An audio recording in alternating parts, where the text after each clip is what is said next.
ছোটবেলায় একটা অ্যাড দেখতাম, সম্ভবত সার্ফ এক্সেলের, যে দাগ থেকে যদি ভালো কিছু হয় তাহলে দাগই ভালো। ঈদ মোবারক।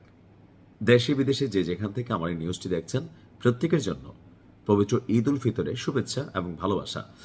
আর এই সময়টাতে আপনাদের কিছু ভালো ভালো খবর দেওয়ার চেষ্টা করতেছি। একটা মেশিন, নাম হচ্ছে খোররাম শাহ। ভাব আছে না একটা? নামটা কি? খোররাম শাহ। অর্থ কি জানি না, তবে মনে দেখা হয়, নাম দেখা মনে হচ্ছে এটা কোনো ব্যক্তির নাম।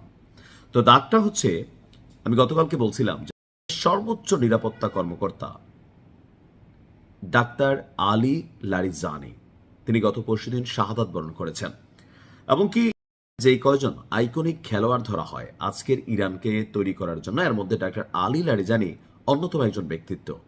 তো তাকে শাহাদাত করার পর ইরান বলছিল জবাব দেব, কথা রাখছে ইরান। জাস্ট এক খোররাম শাহ তিনটা যুদ্ধ বিমান উড়াই দিছে। আমার মনে হয় এগুলো সিরিয়ালে আসতেছিল, একটা এরকম পাতাল্লা করে গেছে, একের পর এক খেলা খেলছে। এমনকি খোররাম শাহ প্লাস সিজ্জিল কম্বো প্যাকেজে ইরান এখন লড়াইটা চালিয়ে যাচ্ছে। দর্শক, ডাক্তার আলী লারিজানির শাহাদাতের প্রতিশোধ নেওয়ার ঘোষণা দিয়েছিল, আর এজন্য এত পরিমাণ ব্যালিস্টিক ক্ষেপণাস্ত্র মারছে আর ফাঁকে ফাঁকে খোররাম শাহ ছাড়ছে। তো রাজধানী তেল আবিব সহ বেশ কয়েকটি গুরুত্বপূর্ণ শহরের সামরিক, সরকারি স্থাপনা, বেসরকারি স্থাপনা, অস্ত্র উৎপাদন কারখানা, ড্রোন কারখানা, মানে বাকি নাই আর, ছেদ্দালছে। তো এর মাঝখানে বলা হচ্ছে যে খোররাম শাহ 4 এবং কদর, এই দুইটা মেশিনারিজের পাশাপাশি এমাদ এবং খেইবার শেকাইন প্রজেক্টাইল, ভাই নাম দেখছেন নি এক একটার? হ্যাঁ, আমার কাছে শব্দগুলাই ভাল লাগে। তো এই 4-5টা মেশিন দিয়া এই মুহূর্তে আমরা যখন কথা বলছি, এই ধাপের যুদ্ধটাতে এই প্রযুক্তিটা ব্যবহার করছে। শক্তিশালী এই সকল ক্ষেপণাস্ত্রগুলো রীতিমতো তাণ্ডব চালাচ্ছে ইসরায়েলে। বিশেষ করে গরিয়ান আন্তর্জাতিক বিমানবন্দর, যেখানে ইসরায়েল যুদ্ধ বিমান রাখা ছিল, সেখানেও আঘাত করেছে এই 4টার যে কোনো একটা।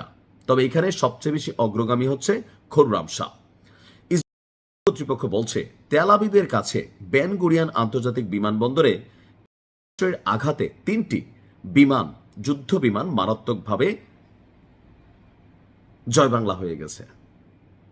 মানে এই মুহূর্তে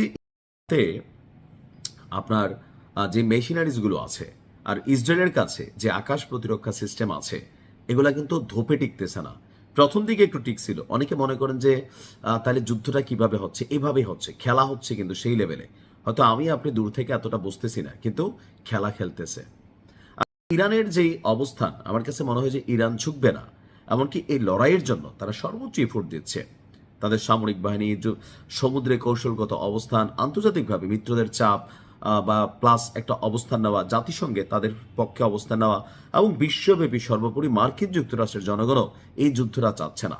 কারণ তেলের বাজার পুরো বিশ্বকে কাঁপাচ্ছে, আর এতে মার্কিন যুক্তরাষ্ট্র নাড়া খাচ্ছে, ধাক্কা খাচ্ছে। সো এই যুদ্ধটা সব দিক থেকে আমেরিকার জন্য হাত ফসকে যাওয়া একটা অবস্থানে। আর এই ক্ষেপণাস্ত্র ভান্ডারে থাকা যেই অত্যাধুনিক প্রযুক্তির মেশিনারিজগুলো আছে, আস্তে আস্তে একটা একটা সামনে আনতেছে, আর সারা পৃথিবী অবাক হয়ে দেখতেছে।